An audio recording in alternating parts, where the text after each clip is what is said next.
नमस्कार। नमस्कार।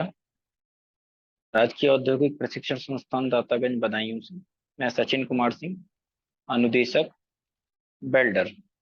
आज वेल्डर व्यवसाय की ट्रेड थ्योरी के सब्जेक्ट में आज हम आपको आर्क वेल्डिंग पावर सोर्सेज के एडवांटेज, डिसएडवांटेज, उनकी कार्यविधि और AC DC welding machine, inverter welding machine आदि के बारे में जानकारी प्राप्त कराएंगे। तो मित्रों, आज देख लेते हैं प्रशिक्षण का सारांश क्या रहेगा, क्या क्या हम इस पूरे ऑनलाइन प्रशिक्षण में सीखेंगे।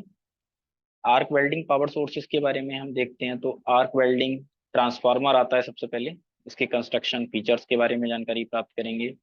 वर्किंग प्रिंसिपल, कैसे ये कार्य करता है, एडवांटेज, डिसएडवांटेज, फिर लास्ट में इसका केयर एंड मेंटेनेंस के बारे में, इन सब के बारे में हम आज जानकारी प्राप्त करेंगे।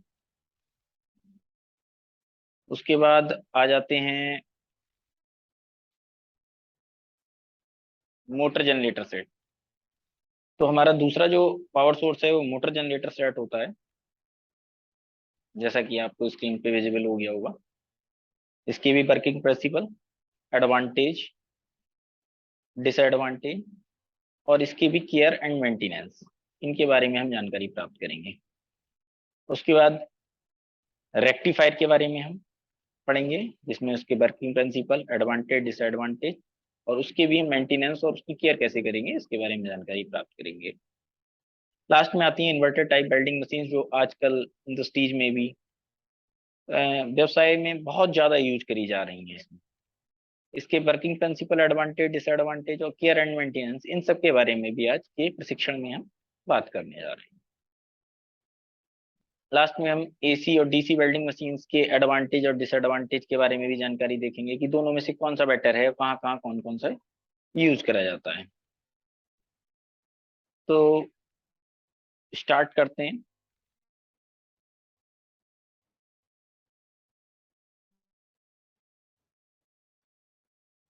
सर्वप्रथम स्टार्ट करते हैं एसी वेल्डिंग ट्रांसफार्मर। यह एसी वेल्डिंग मशीन का प्रकार है। एसी मतलब अल्टरनेटिव करंट, जो हमारे घरों में विद्युत आती है वो अल्टरनेटिव करंट होती है। तो एसी मुख्य आपूर्ति, जो मेन आपूर्ति सोर्स है वो एसी है, वो एसी वेल्डिंग आपूर्ति में परिवर्तित करता है। यानी वेल्डिंग ट्रांसफार्मर जो मेन हमारी लाइन से हमारी करंट आ रही है, अल्टरनेटिव करंट, उसको वेल्डिंग करने योग्य करंट में कन्वर्टेड कर देता है एसी वेल्डिंग ट्रांसफार्मर। एसी मुख्य आपूर्ति में हाई वोल्टेज होती है, उच्च वोल्टता होती है, और लो एम्पियर होता है, निम्न एम्पियर। एसी वेल्डन आपूर्ति में हाई एम्पियर में कन्वर्ट कर देता है ये, और लो वोल्टेज हमारी हो जाती है। यह एक अपचाई ट्रांसफार्मर है, यानी कि स्टेप डाउन ट्रांसफार्मर। यानी मेन वोल्टेज जो हमारी आती है मोस्टली हमारे व्यवसाय के पर्पज से हो या घरों में, वो 220 से 240 वोल्ट तक रहती है। उसको वेल्डन आपूर्ति खुला प्रपरित वोल्ट ओसीबी में, ओपन सर्किट में कन्वर्ट करके 40 से 100 वोल्ट के बीच में ये कम कर देता है वेल्डिंग ट्रांसफार्मर, जिससे कि हम आसानी से वेल्डिंग कर सकते हैं। मुख्य आपूर्ति निम्न धारा को, जो लो करंट होगी, उसे अपेक्षित उच्च निर्गत वेल्डन धारा, यानी वेल्डिंग करने योग्य जो हाई वोल्टेज की जरूरत, हाई करंट की जरूरत पड़ेगी, उसमें 100 में ये वृद्धि कर देता है। मुख्य आपूर्ति को उच्च निर्गत वेल्डन धारा। ये एक एसी वेल्डिंग ट्रांसफार्मर का आप चित्र देख रहे हैं स्क्रीन पर। तो इसमें जो ये रेगुलेटर्स हैं, ये करंट रेगुलेटर्स हैं। ये वाला फाइन है और ये वाला कोर्स है। ये हमारे दो टर्मिनल दिख रहे होंगे आपको यहाँ पे। ये वेल्डिंग आउटपुट के लिए लगे होते हैं, एसी वेल्डिंग करने के लिए। ये मेन सोर्स, जो लाइट 230 से 240 वोल्ट की घरों में आती है या व्यवसाय के लिए प्रयोग में लाई जाती है, यहाँ पर हमारी 220 से 240 वोल्ट की पावर प्राइमरी केबल के थ्रू मेन सप्लाई दी जाती है। उसके बाद एक ट्रांसफार्मर का यूज करा जाता है, स्टेप डाउन, जिससे इस वोल्टेज को घटाकर और इन टर्मिनल्स पे एक लो वोल्टेज हाई करंट का हमें प्रोवाइड कराई जाती है वेल्डिंग पर्पज से। करंट के रेगुलेटर्स भी लगे हुए हैं जिससे हम कम ज्यादा करंट को कर सकते हैं।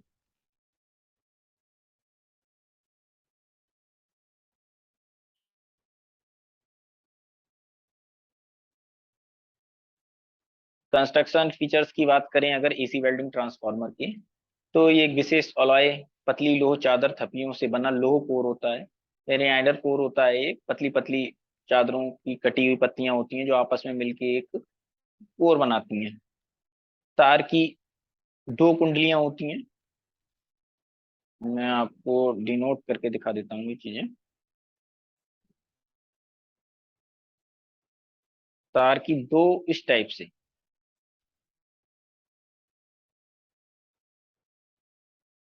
ये, और यहाँ पर ये है, और जो हम यहाँ से कुंडलियां ज्यादा होंगी प्राथमिक में, द्वितीयक में कम हो जाएंगी क्योंकि हम स्टेप डाउन ट्रांसफार्मर की बात कर रहे हैं। तो तार की दो कुंडलियां जो होती हैं उनके बीच किसी भी अंतःबंधन के बिना लोह कोर के ऊपर लपेटी हुई होती हैं। लोह कोर के ऊपर ये लपटी रहेंगी हमारी कुंडलियां।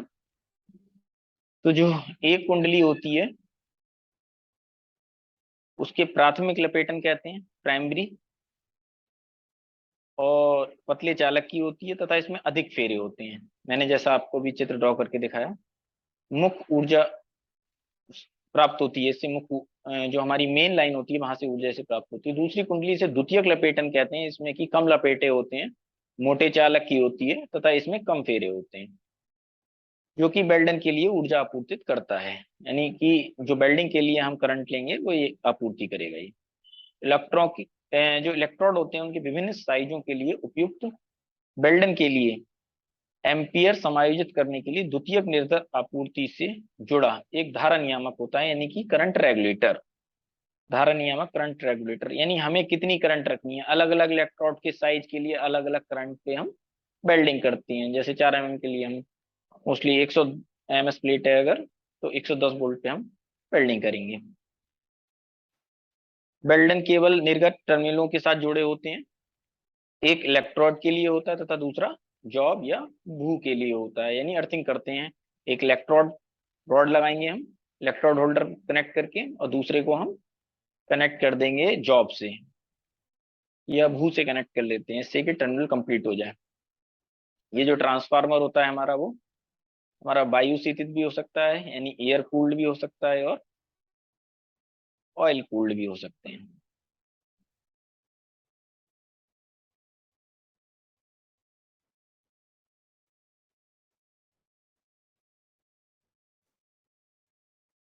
वर्किंग प्रिंसिपल देख लेते हैं ट्रांसफार्मर का।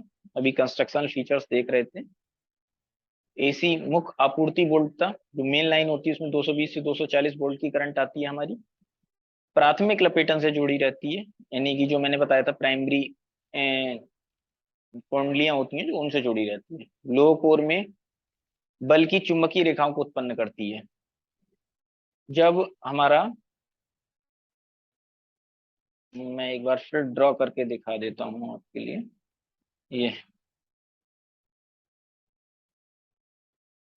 इस टाइप से देखेंगे हम, लो कोर है हमारी।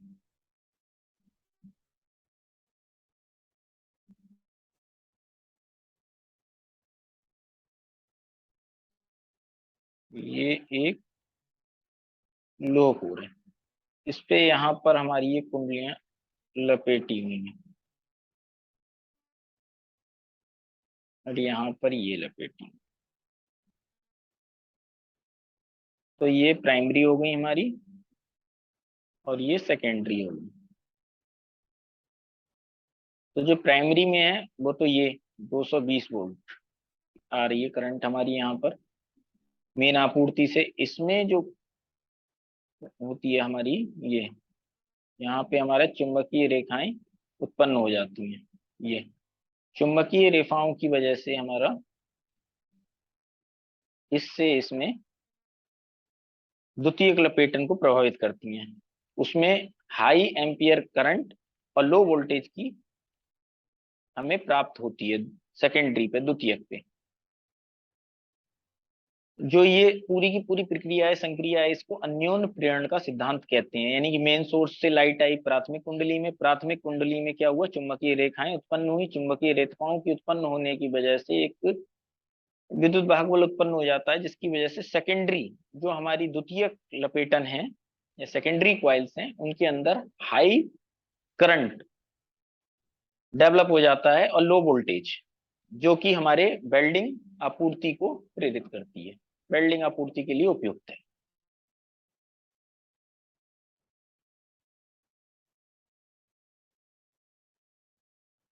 एसी वेल्डिंग ट्रांसफार्मर के एडवांटेज क्या है? लो कॉस्ट होती है, स्टार्टिंग कॉस्ट, कम आरंभिक मूल्य, अनुरक्षण लागत भी कम होती है, आर्क बलों से ये फ्री रहता है, स्वतंत्र रहता है, और ये शोर नहीं होता, इसमें नॉइस फ्री है। डिसएडवांटेज ये है कि इसमें अलौ धातुओं के वेल्डन के लिए उपयुक्त नहीं है। लोहे से जितनी भी बनी धातुएं होती हैं, माइल्ड स्टील है और हैं, जिसमें ये फेरस होता है, केवल उन्हीं को हम वेल्ड कर सकते हैं वेल्डिंग ट्रांसफर से, बाकी वो ट्रांसफर नहीं किया जा सकता। अलौ धातुओं के लिए नहीं कर सकते। अनावृत तार इलेक्ट्रोडों के लिए नहीं उपयुक्त है ये। विशेष जॉब वेल्डन में परिष्कृत धारा सेटिंग के लिए, यानी कोई विशेष जॉब बना रहे हैं, इसमें परिष्कृत धारा पर्टिकुलर कोई हमारी करंट सेटिंग करनी है, तो वो नहीं कर सकते वेल्डिंग ट्रांसफार्मर में। एसी वेल्डिंग ट्रांसफार्मर केयर और मेंटेनेंस, यानी इसकी केयर कैसे करेंगे, मेंटेनेंस यानी ज्यादा दिन तक हम उसे यूज कर पाए, इसलिए मेंटेनेंस और केयर की आवश्यकता पड़ती है किसी भी चीज के लिए हम जो यूज करते हैं। तो जो ट्रांसफार्मर है उसकी काय को अच्छी तरीके से सुयोजित यानी अर्थिंग कर देनी चाहिए। संतुलित अवधि के बाद ट्रांसफार्मर में जो तेल होता है उसको बदल देना चाहिए, जो कहते हैं हम इसमें ट्रांसफार्मर के बिजली का तेल, बिजली का तेल, ट्रांसफार्मर में जो ऑयल होता है उसको चेंज कर देना चाहिए एक निश्चित अवधि के बाद। मशीन की स्थापना तथा चालन के लिए सदा प्रचालन अनुदेश नियमावली का पालन करें। जो भी मशीन के साथ में अनुदेश नियमावली आती है उसका हमेशा हमें पालन करना चाहिए। मशीन को उसकी अधिकतम क्षमता पर लगातार ना चलाएं, वरना वो फेल हो सकती है। अतिरिक्त व बाहरी सफाई के समय मशीन की मुख्य आपूर्ति को हम बंद कर देंगे, यानी मेन लाइट जो उसमें आएगी, हम आंतरिक खोल के सफाई कर रहे हैं या बाहरी सफाई कर रहे हैं, जिससे कि हमें बिजली विद्युत से झटका ना लगे, करंट ना लगे, इसलिए हम मुख्य आपूर्ति को पहले बंद करेंगे, उसके बाद उसकी साफ सफाई करेंगे। वेल्डिंग करते समय हम करंट को कम या ज्यादा नहीं करेंगे, धारा को नहीं बदलेंगे। मशीन को सदैव शुष्क फर्श पर रखें, यानी सूखा हुआ होना चाहिए फर्श, वहां पर हमें स्थापित करना चाहिए, पानी वगैरह ना आए। बाहर की वर्षा या धूल या मिट्टी को या कार्य करते समय मशीन को उचित सुरक्षा प्रदान करनी चाहिए कि उसके अंदर पानी यानी ना जा पाए। अभी था एसी वेल्डिंग जनरेट ट्रांसफार्मर, अब बात करते हैं डीसी वेल्डिंग जनरेटर की। तो इसकी आवश्यकता क्या है डीसी वेल्डिंग जनरेटर की? तो सबसे पहले इसका निम्नानुसार प्रयोग किया जाता है। एसी मुख्य आपूर्ति की सहायता से डीसी वेल्डन आपूर्ति जनित्र करने के लिए, यानी एसी मेन लाइन होगी जो वो एसी ही आएगी, उसे कन्वर्ट करेंगे डीसी में, डीसी जनित्र के लिए वो यूज करेंगे। अब होता क्या है कि कई क्षेत्र ऐसे होते हैं जहां हमारी विद्युत आपूर्ति प्रॉपर नहीं हो पाती, नहीं है, तो वहां हम इसको, जो डीसी वेल्डिंग जनरेटर है, इसको इंजन चलित भी होते हैं, यानी कि डीजल इंजन वगैरह की सहायता से इसे हम चला सकते हैं। ध्रुवता के सापेक्ष लाभ प्राप्त करेंगे, अर्थात इलेक्ट्रोड तथा मूल धातु तथा अलौ धातु के वेल्डन के बीच ताप विवरण कर सकते हैं वेल्डिंग जनरेटर में, डीसी वेल्डिंग जनरेटर में। ये चित्र दिखाया है पूरा का पूरा यहाँ पर डीसी वेल्डिंग जनरेटर का। तो प्राइम मूवर के रूप में हम, या तो अगर जहाँ बिजली उपलब्ध है वहां प्राइम मूवर के रूप में हम इलेक्ट्रिक मोटर का इस्तेमाल भी कर सकते हैं, और अगर बिजली उपलब्ध नहीं है तो प्राइम मूवर के रूप में हम डीजल इंजन या पेट्रोल इंजन, पेट्रोल तो नहीं, डीजल इंजन का उपयोग ज्यादातर हम करते हैं। यहाँ पे एक दिखाया गया है डीसी जनरेटर, यहाँ इलेक्ट्रिक मोटर है, यानी कि हम यहाँ पे इलेक्ट्रिक सप्लाई प्रोवाइड करा पा रहे हैं। ये इलेक्ट्रिक मोटर स्टेटर है। उसके बाद हम देखेंगे कि यहाँ पर एक ये आर्मेचर लगा हुआ है जनरेटर का, जो कि डीसी करंट को उत्पन्न करता है। डीसी ब्रूश और फील्ड कॉइल की मदद से हम इसमें जो जनरेटर है उसके कंट्रोलर्स लगे रहते हैं, ये ठीक है। तो जब ये आर्मेचर घूमता है तो ये डीसी करंट को उत्पन्न करता है, और यहाँ पर जो होगा ये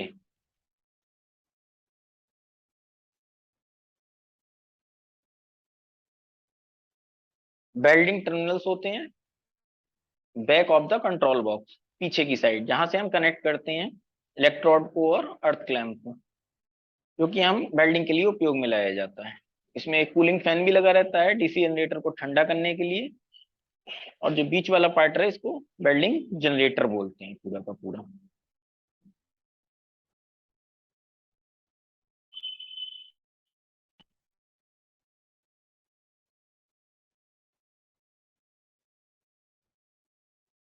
डीसी वेल्डन जनित्र का संचालन सिद्धांत क्या है, देख लेते हैं।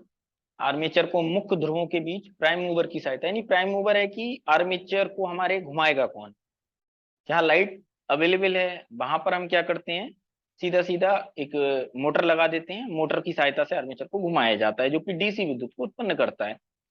जहां पे नहीं है वहां प्राइम मूवर के रूप में यूज होता है हमारा इंजन का यूज कर लेते हैं, डीजल या पेट्रोल इंजन का, जो प्राइम मूवर के रूप में हमारे यूज होते हैं। वो घूमेंगे और हमारे आर्मेचर को घुमाएंगे, और फिर वहां पर हमारा डीसी विद्युत उत्पन्न होगा। तो आर्मेचर के मुख्य ध्रुवों के बीच प्राइम मूवर की सहायता से घुमाया जाता है, जहां एक मजबूत चुंबकीय क्षेत्र विद्यमान होता है। चुंबकीय क्षेत्र आर्मेचर के चारों तरफ विद्यमान रहता है। आर्मेचर बल चुंबकीय रेखाओं को काटता है, जब आर्मेचर घूमेगा वो चुंबकीय रेखाओं को काटेगा तथा अपने जनित्रों में विद्युत वाहक बल उत्पन्न करता है। जो कम्यूटेटर है, द्विक प्रवर्तक है हमारा, वो क्या करेगा, आर्मेचर चालकों के साथ जुड़े होने पर जनित्र धारा को डीसी में परिवर्तित कर देता है। यानी आर्मेचर चालक है जो द्विक कम्यूटेटर है, वो जनित्र धारा है जो हमारी, उसको कन्वर्ट करेगा डीसी में। तो जो हमारी उत्पादित डीसी होगी उसको कार्बन बुरसों के माध्यम से जनित्र टर्मिनलों में ले जाया जाता है, जहां से हम वेल्डिंग के लिए से यूज कर सकते हैं। मुख्य आपूर्ति विद्युत जहां पर उपलब्ध नहीं है वहां प्राइम मूवर के रूप में मैंने बताया, जैसे कि मोटर का यूज कर लेते हैं जहां पे उपलब्ध है, और जहां उपलब्ध नहीं है वहां पेट्रोल या डीजल इंजन का भी यूज कर सकते हैं। Care and maintenance of arc welding generator, engine के लिए जांच बिंदु क्या क्या देखेंगे हम।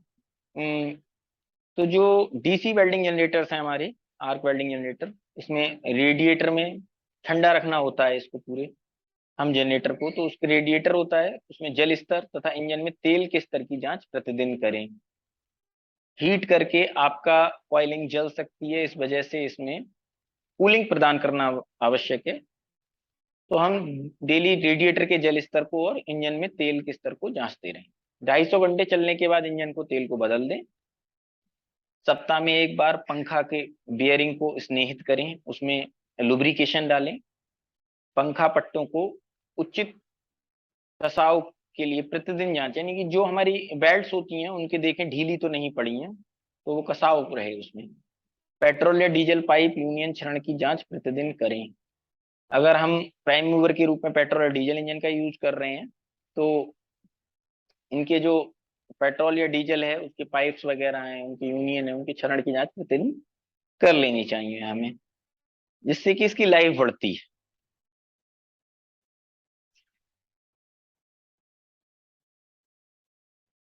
अब मोटर या जो हमारा जनरेटर है उसके लिए जांच बिंदु देख लेते हैं। 3 माह बाद 1.5 से 2 किलोग्राम/सेंटीमीटर स्क्वायर दाब पर शुष्क संपीड़ित वायु से जनित्र के आंतरिक तथा बाहरी भाग से धूल मिट्टी को साफ करें, यानी कि एक हर 3 महीने के बाद एयर प्रेशर से हम, और एयर प्रेशर भी ऐसी उसमें नमी ना हो हमारी, ठीक है, उससे धूल मिट्टी जो आ जाएगी आंतरिक बाहरी भागों का, हम उसे साफ करेंगे। कम्यूटेटर के कार्बन ब्रशों को संपर्क यह सुनिश्चित करने के लिए जांच करें कि वो ढीले तो नहीं हो, ढीले होंगे तो स्पार्किंग करेंगे, स्पूलिंग के बिना अच्छी स्थिति में है या नहीं है। जो साफ्ट है उसके बेयरिंग को अच्छी प्रकार ग्रीसिंग कर देंगे, हर 6 महीने बाद उन्हें लुब्रिकेट करेंगे।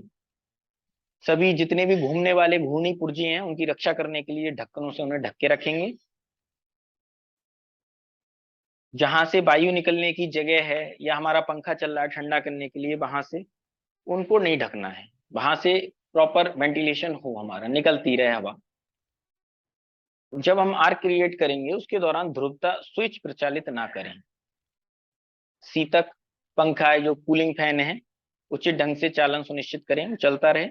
विद्युत जोड़ों की जांच करें तथा जो भी जॉइंट्स बनाए वो ढीले ना बनाए, उन्हें टाइट रखें जिससे कि स्पार्किंग ना हो। मोटर को कभी कमजोर फेज पर ना चलाएं। सुनिश्चित करें कि विद्युत मोटर उचित रूप से भूयोजित है, यानी फिक्स्ड है धरती पर, हिले ना यूज करते टाइम। अब अगला वेल्डिंग का पावर सोर्स आता है एसी या डीसी वेल्डिंग रेक्टिफायर। तो देख लेते हैं इसके बारे में। तो हम लोग देखेंगे कि वर्किंग प्रिंसिपल सबसे पहले इसका।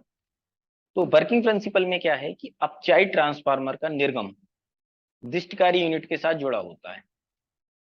जो हमारा रेक्टिफायर यूनिट है उसके साथ जुड़ा रहेगा, यानी स्टेप डाउन ट्रांसफार्मर जो ईसी को डीसी में बदल देता है। यानी जो हमारा ट्रांसफार्मर होगा इस स्टेप डाउन, उसमें ये रेक्टिफायर यूनिट जुड़ी रहती है। रेक्टिफायर यूनिट का काम क्या है, हमारी अल्टरनेटिव करंट को डायरेक्ट करंट में बदल देना, यानी एसी को डीसी में बदलता है। डीसी जो निर्गम है वो धनात्मक तथा ऋणात्मक टर्मिनलों से जुड़ा होता है, जहां से इसे वेल्डिंग केबलों में से वेल्डन प्रयोजन के लिए लिया जाता है। यानी कि एक पर हमारा इलेक्ट्रोड रहेगा, एक पर अर्थ क्लैंप रहेगा। इसे एक स्विच बदलकर एसी या डीसी वेल्डन आपूर्ति के लिए अभिकल्पित किया जा सकता है। वेल्डिंग रेक्टिफायर, ये कंस्ट्रक्शन फीचर आप देख रहे हैं वेल्डिंग रेक्टिफायर सेट का। और नीचे एक सिंबॉलिक रिप्रेजेंटेशन भी शो करा गया है कि कैसे ये एसी को डीसी में कन्वर्ट कर देता है रेक्टिफायर।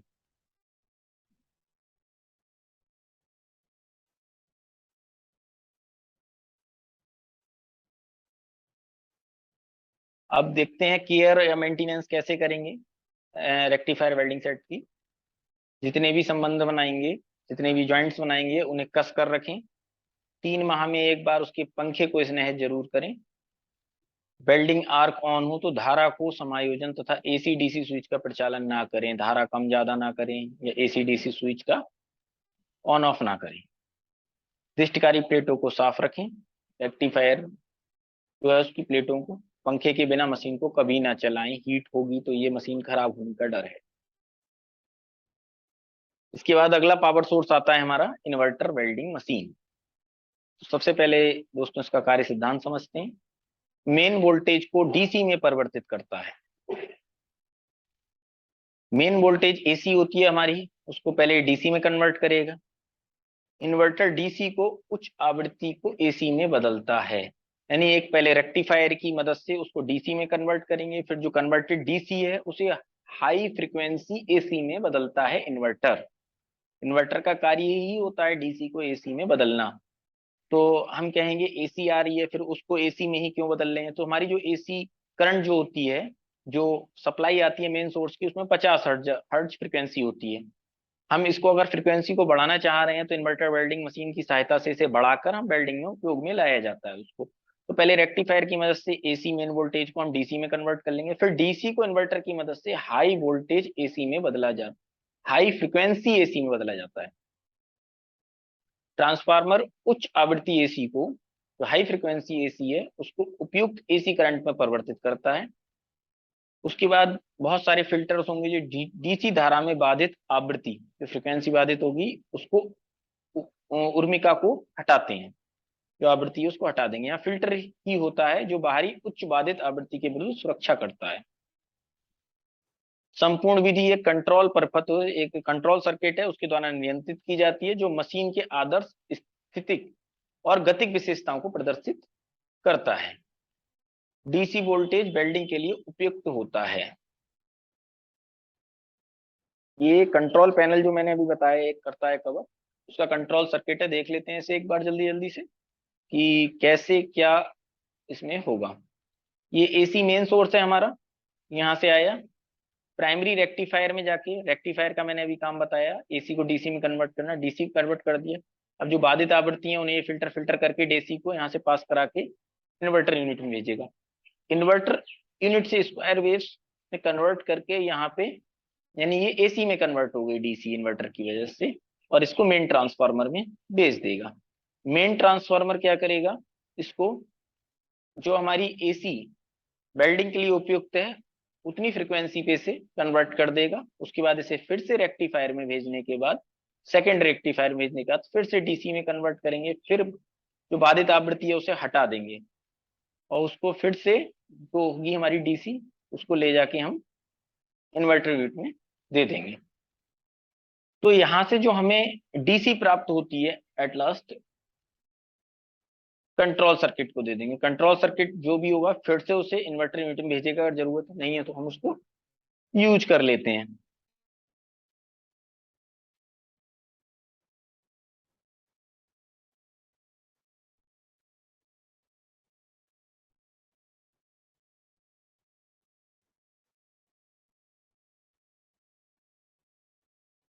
क्लियर कर देता हूँ मैं पूरा।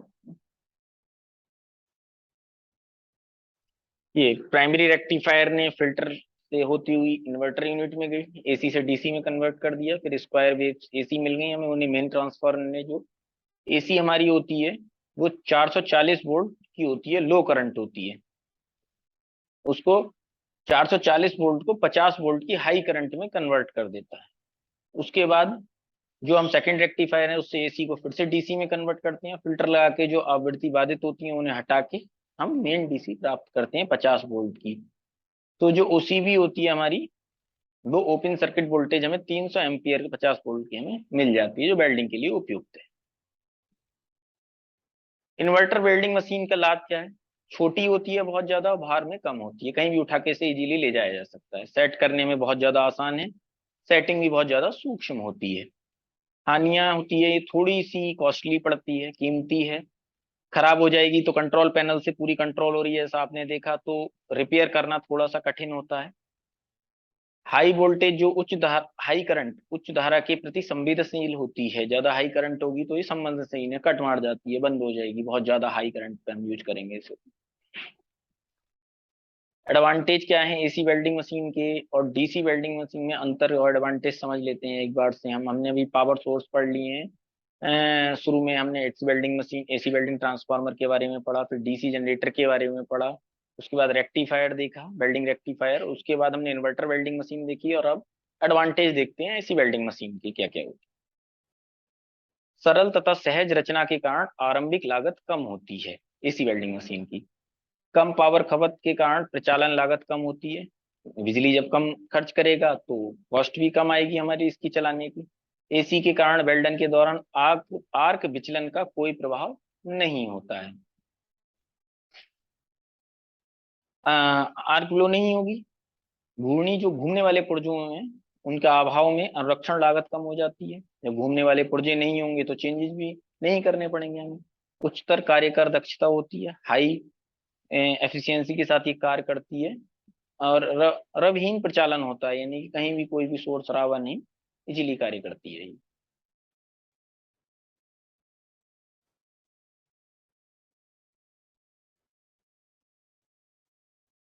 डिसएडवांटेज क्या है इसी वेल्डिंग मशीन के? यह अनावृत तथा हल्के विलेपित इलेक्ट्रॉनों के लिए उपयुक्त नहीं होता है। उच्चतर खुला परपथ ओपन सर्किट वोल्टेज जो वोल्टता होती है उसके कारण विद्युत प्रघात की संभावना अधिक हो जाती है इसमें।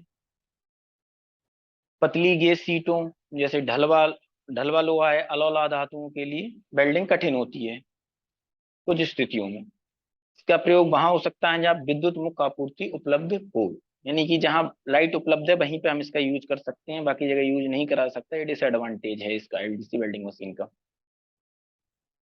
अब डीसी वेल्डिंग मशीन का देख लेते हैं। ध्रुवता के बदलाव के कारण इलेक्ट्रोड तथा मूल धातु के बीच आपेक्षिक का वितरण संभव होता है। लोह तथा अलौह धातुओं दोनों धातुओं के वेल्डन में इसका प्रयोग सफलता पूर्वक कर सकते हैं, कोई भी दिक्कत नहीं होगी। अनावृत तथा हल्के विलेपित इलेक्ट्रोड का प्रयोग सरलता से किया जा सकता है। ध्रुवता लाभों के कारण स्थानिक वेल्डन सरल होता है। जहां विद्युत मुख्य आपूर्ति उपलब्ध ना हो, जैसे कि बताया था प्राइम मूवर में मोटर का यूज की जगह डीजल इंजन या पेट्रोल इंजन की सहायता से भी इसे चला सकते हैं। पतली सीट है, मेटल कोई भी हो, ढलवा लोहा, अलौह धातुएं हैं, इसमें ध्रुवता चेंज हो जाती है, इसके कारण सफलता पूर्वक हम इस पे वेल्डिंग कर सकते हैं। कम खुली परपथ बोल्टता यानी कि कम खुली परपथ बोल्टता जो होती है उसके कारण विद्युत प्रघात की संभावना कम होती है, यानी कि लाइट से करंट लगने की संभावना। डीसी से नहीं दिक्कत होती ज्यादा। स्थिर आर्क आरंभ करना तथा बनाए रखना सरल होता है डीसी में, एसी में नहीं होता सरल। धारा समायोजन का सुदूर नियंत्रण संभव होता है। इसके भी कुछ डिसएडवांटेज होते हैं, देख लेते हैं क्या डिसएडवांटेज है। तो डीसी वेल्डन पावर स्रोत में निम्नलिखित होता है। क्या होगा? आरंभिक लागत बहुत हाई होती है, प्रचालन लागत भी हाई होगी इसकी, अनुरक्षण लागत भी हाई होती है क्योंकि घूर्णी पुर्जे होते हैं बहुत सारे जो खराब होते हैं, बदले जाते हैं बार बार। वेल्डन के द्वारा आग विचलन की त्रुटि, कार्य कर दक्षता निम्नतर, यानी कार्य दक्षता थोड़ी कम होती है। वेल्डन जनित्र की स्थिति में शोर, यानी जो एसी वेल्डिंग हमारी शोर रहित थी, नॉइजलेस थी, यहाँ पर हमारा नॉइज करता है क्योंकि इसमें वेल्डिंग जनित्र है। जनित्र जब चलेगा, जनरेटर चलेगा तो आवाज करेगा। प्रचालन अधिक स्थान घेरता है, इसको चलाने के लिए स्थान भी अधिक घेरता है। तो आज के आपने इस पूरे प्रशिक्षण, ऑनलाइन प्रशिक्षण में आपने ये जो हम वेल्डिंग के पावर सोर्सेज का यूज करते हैं उनके बारे में पढ़ा। पहला पावर सोर्स आपने एसी वेल्डिंग ट्रांसफार्मर के बारे में पढ़ा, दूसरा आपने डीसी वेल्डिंग जनरेटर के बारे में पढ़ा, तीसरा फिर इन दोनों के बारे में मैंने लास्ट में डिसएडवांटेज और एडवांटेज भी आपको समझाए क्या क्या होते हैं दोनों के। इन्वर्टर वेल्डिंग मशीन के बारे में भी आपको बताया, रेक्टिफायर के बारे में भी आपको बताया गया। वेल्डिंग है तो ये कुल ज्यादा ये जो हमारे मोस्टली यूज में आने वाले पावर सोर्सेस हैं वो यही हैं वेल्डिंग के। तो जिसके बारे में आपको प्रॉपरली इस पे प्रशिक्षण में बताया गया। मेरा ऐसा सोचना है कि आपको इस प्रशिक्षण से काफी लाभ होगा, ऑनलाइन प्रशिक्षण से, और आपको सीखने को मिलेगा। इस पीपीटी की मदद से मैंने आपको जो प्रशिक्षण प्रदान किया है, संदर्भ मैंने निमी बुक का यूज करा है इस पीपीटी को बनाने में, भारत स्किल्स जो साइट है उस पर कंटेंट उठाया है, विकिपीडिया का यूज करा मैंने पावर सप्लाई देखने के लिए वेल्डिंग की। तो मैं आशा करता हूँ इसी के साथ ये प्रशिक्षण आपके लिए काफी लाभदायक होगा। धन्यवाद।